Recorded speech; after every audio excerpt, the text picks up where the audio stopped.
अस्सलाम वालेकुम व्यूअर्स, मैं अपने चैनल फ़ज़ाइल अमाल और सरकार के साथ हाजिर हूँ।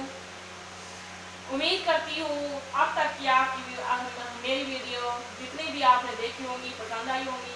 अगर आपको मेरी वीडियो पसंद आई है तो लाइक करें और ज़्यादा से ज़्यादा शेयर करें, और जिन लोगों ने मेरी वीडियो को सब्सक्राइब नहीं किया वो सब्सक्राइब करें ताकि ज़्यादा से ज़्यादा इस्तेफादा हासिल करें। आज मैं आपको फ़ज़ाइल रमज़ान के बारे में बताती हूँ कि रमज़ान के बारे में कितनी फजीलतें वाक़िफ़ हुई हैं। इसके बारे में मुहद्दिसीन को इसके बाद रवायत में कलाम है। अव्वल तो फ़ज़ाइल में इस कदर कलाम काबिल तहम्मुल है, दूसरा इसके अक्सर मज़ामीन की दूसरी रवायत मुअव्वद की गई है। इस हदीस में चंद अमूर मालूम होते हैं। नबी अकरम सल्लल्लाहु अलैहि वसल्लम का एहतमाम शबान की आखिरी तारीख में ख़ास तौर से इसका आगाज़ फरमाया, लोगों को तंबीह फरमाई कि रमज़ान मुबारक का एक सेकंड भी गफलत से ना गुजारा जाए। फिर इस वसीयत में तमाम महीने की फजीलत फरमाई, चंद अहम अमूर की तरफ ख़ास तौर से मुतवज्जो फरमाया।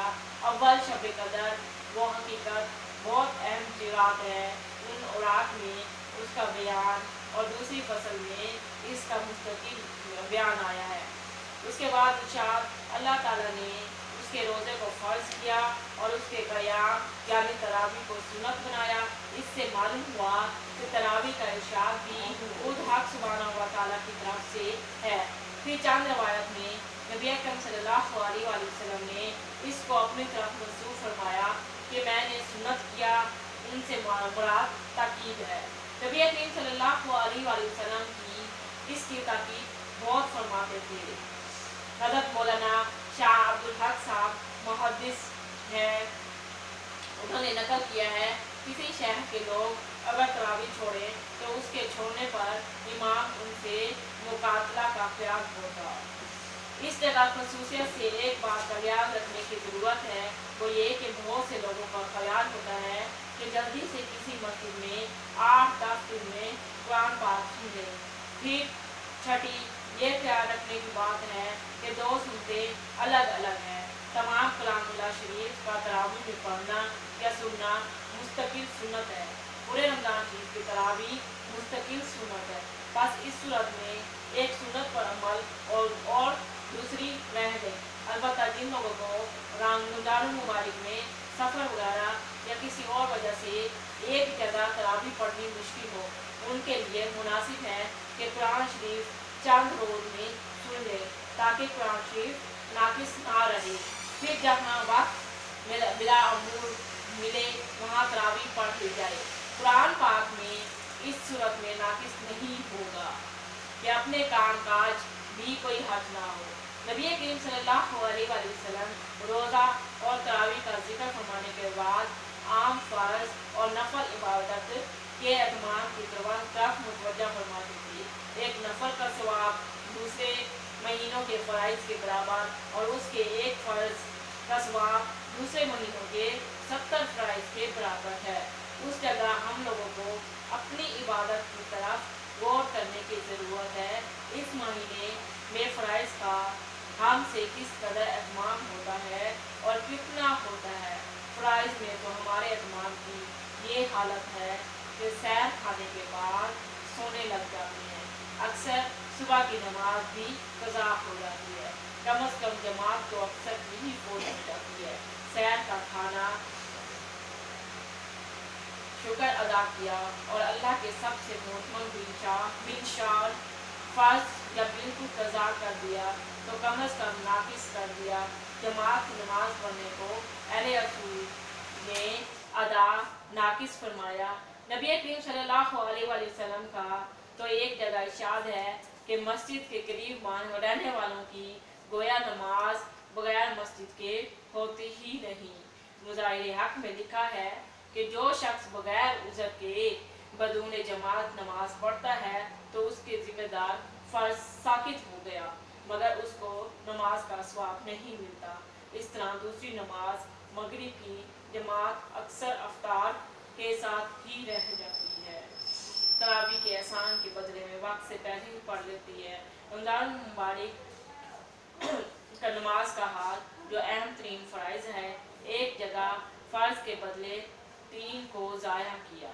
ये 3 इसी तरह फ़राइज़ पर आप खुद गौर फरमा लें कि रमज़ान मुबारक हमारे लिए कितना ही फजीलत वाला है कि अल्लाह ताला ने हम पर रोज़े फ़र्ज किए हैं। माह रमज़ान के रोज़े रखना हम पर फ़र्ज है। बाज़ उलमा कराम फरमाते हैं कि जब बच्चा 13 साल का हो जाए तो उस पर रोज़ा फ़र्ज कर दिया जाता है।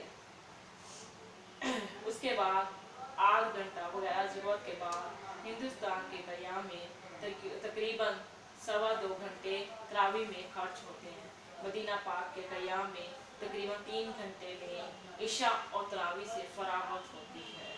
आप हस्बे इख्तलाफ मौसम 2 या 3 घंटे आराम फरमाने के बाद तहज्जुद में तिलावत फरमाते, सुबह से निस्फ घंटे कब्ल सैर तनावुल फरमाते, उसके बाद सुबह की नमाज तक कभी हिफ्ज़ तिलावत फरमाते और कभी उर्दू वज़ाइफ में मशगूल रहते। इस्फार यानी चांदनी में सुबह की नमाज पढ़कर इशराक तक मुराकिब रहते और इशराक के बाद तकरीबन 1 घंटा आराम फरमाते। उसके बाद तकरीबन 12 बजे तक और गर्मियों में 1 बजे तक। इसी तरह ज़ोहर की नमाज तक आराम फरमाते और ज़ोहर से असर तक तिलावत फरमाते।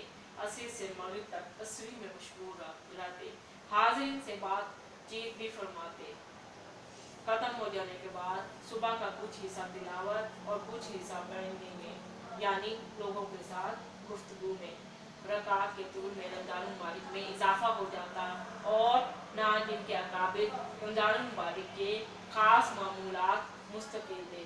हज़रत अक़दस मौलाना शेखुल हिंद रहमतुल्लाह अलैहि तरावी के बाद सुबह की नमाज तक नवाफिल में मशगूल रहते और के बाद देगर मुतफरिक हुफ़ाज़ से कुरान पाक की तिलावत सुनते रहते। हज़रत मौलाना शाह अब्दुल रहीम साहब यहाँ तो रमज़ान मुबारक का महीना दिन रात ही तिलावत का होता या उसमें डाक भी बंद और मुलाकात भी बंद। बाज़ मखसूस खुदाम को सिर्फ इतनी इजाज़त होती कि तरावी के बाद जितनी देर हज़रत सादी चाह के 1-2 फुंजान नोश फरमाए इतनी देर हाज़िर खिदमत हो जाया करते। बुजुर्गों के ये मामूलात इस वजह से नहीं लिखे जाते कि सरसरी निगाह से उनको पढ़ लिया जाए, कोई तफरी फ़कीरा उन पर कह दिया जाए, इसलिए अपनी हिम्मत के मुआफिक उनका एतबार किया जाए। मुलाजिम पेशा हज़रात 10 बजे से 4 बजे तक दफ्तर में रहने के पाबंद है। अगर सुबह से 10 बजे तक कम अज़ कम रमज़ान मुबारक का महीना तिलावत कर लें तो क्या ही कहना। हम अपने ऊपर गौर करें कि हम पूरा दिन में अल्लाह की इबादत किस तरीके से करते हैं। ये माह रमज़ान में हम रोज़ा रख के सारा दिन किन कामों में मशगूल रहते हैं। माह रमज़ान का एक एक लम्हा बहुत ही कीमती है। ताजिर हो या असातिज़ा हो या कोई पेशावर मुलाजिम हो, उसे चाहिए कि माह रमज़ान में अपनी इबादत का ख़ुसूसी ख्याल रखे। हज़रत जिब्राईल अलैहिस्सलाम हर साल रमज़ान में तमाम कुरान शरीफ नबी अकरम सल्लल्लाहु अलैहि वसल्लम को सुनाते। बाज़ रवायत में आया है कि नबी अकरम सल्लल्लाहु अलैहि वसल्लम से सुनते थे। उलमा ने इन दोनों हदीस के मिलाने से कुरान पाक के दौर करने जो आम तौर से राइज है इस्तेजाब निकाला है। तिलावत का ख़ास एहतमाम जितना भी मुमकिन हो किया जाए। बर वक्त तिलावत से बचे, इसको ज़ाया करना मुनासिब नहीं। नबी अकरम सल्लल्लाहु अलैहि वसल्लम ने इस अहदीस के आखिर में 4 चीज़ों की खास तौर से तवज्जो फरमाई। इस महीने में उनकी कसरत का हुक्म फरमाया, कलमा तैयबा का हुक्म फरमाया और इस्तिग़फ़ार का हुक्म फरमाया और जन्नत के असूल यानी और जन्नत और दोज़ख के बारे में फरमाया कि जन्नत का हसूल कैसे हासिल किया जाता है और दोज़ख से कैसे बचा जाए। इसलिए जितना भी वक्त मिले हमें चाहिए कि हम इन 4 चीज़ों को कसरत से करें, यानी कलमा तैयबा का ज़्यादा से ज़्यादा विर्द करें और आग से यानी जहन्नुम से पनाह मांगे। नबी अकरम सल्लल्लाहु अलैहि वसल्लम के इरशाद मुबारक की कदर क्या है। अपने दीनी कारोबार में मशगूल ज़बान से दुरूद शरीफ या कलमा तक नहीं कहते। नबी करीम सल्लल्लाहु अलैहि वसल्लम ने इन हदीस में माह रमज़ान माह रमज़ान की फजीलत बयान की है कि हमें माह रमज़ान में कौन से अमूर को सर अंजाम देना चाहिए, हमें माह रमज़ान में कितनी इबादत करनी चाहिए। अगर हम गौर करें तो हमें मालूम होता है कि हमने कितना टाइम अपना ज़ाया किया। नबी अकरम सल्लल्लाहु अलैहि वसल्लम का ये इरशाद है कि ये सब्र का महीना है, यानी अगर रोज़ा वगैरह में कुछ तकलीफ़ हो तो उसे ज़ौक़ शौक़ से बर्दाश्त करना चाहिए। ये नहीं कि मारदार और होर पुकार अक्सर लोगों की गर्मी के रमज़ान में आदत होती है। इस तरह अगर इत्तेफाक से सैर ना खाई तो सुबह से रोज़े का शौक़ शुरू हो जाता है। इसी तरह रात की तरावी में अगर दिक्कत हो तो उसकी बड़ी बशाशत से बर्दाश्त करना चाहिए, उसको मुसीबत और आफत नहीं समझना चाहिए। ये बड़ी सख्त महरूमी की बात है। हम लोग दीनवी मामूली इगराज की बदौलत खाना पीना, राहत और आराम सब छोड़ देते हैं। क्या रज़ाए इलाही के मुकाबले में इन चीज़ों की कोई वक़्त है? दोस्तों, उम्मीद करती हूँ कि आपको मेरी वीडियो बहुत पसंद आई होगी। अल्लाह हाफिज़।